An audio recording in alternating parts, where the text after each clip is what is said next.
Devant la caméra de BFM TV, la maman de Kenya, l'une des deux jeunes victimes d'un rodéo urbain à Pontoise en Île-de-France, a accepté de s'exprimer.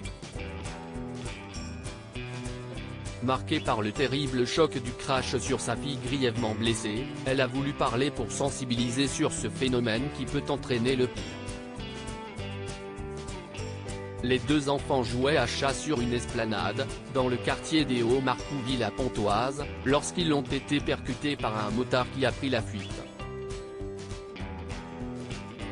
Bénérose rentrait du travail ce vendredi 5 août 2022 puis elle va se promener avec sa fillette de 7 ans qui a envie d'aller jouer dehors en ce soir d'été. Ce qui devait être une promenade tranquille de fin de journée en été tourne au drame.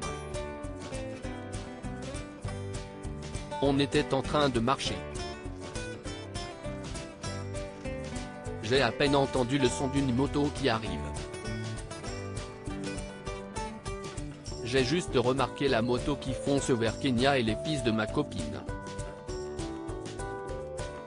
Je les vois allongés par terre. Sans bouger, j'ai commencé à crier au secours, « Aidez-moi, aidez-moi ». Au même moment, le copain du garçon, le motard, arrive et dit « Partez, partez ». Il écoute son copain et il a fui. Il nous a laissés avec les enfants allongés par terre. Nous on a commencé à crier. Quelqu'un a appelé les pompiers, mais je ne sais pas qui. J'ai commencé à pleurer, je ne pouvais pas rester à côté de ma fille, c'était tellement dur. Je criais. Mon amie et la cousine de mon mari sont restés à côté d'elle. Le journaliste de BFM TV ajoute que depuis le drame, la maman de Kenya a dormi tous les soirs à l'hôpital Necker où a été transportée sa fille, alors que son pronostic vital était engagé. Il explique que la maman est épuisée physiquement, mais aussi psychologiquement et mentalement par ce qui s'est passé. Quand je pense à ça, je ne sais pas quoi dire.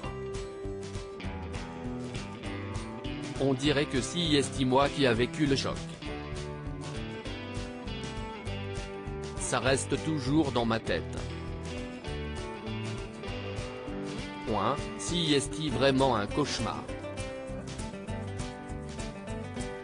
La fillette est sortie du coma. L'avocat de la famille de la fillette a donné des nouvelles de l'enfant le 15 août, elle est désormais sortie du coma. Son état s'est amélioré mais nécessite toujours des soins médicaux, ajoute M. Raphaël Cabral dans son communiqué.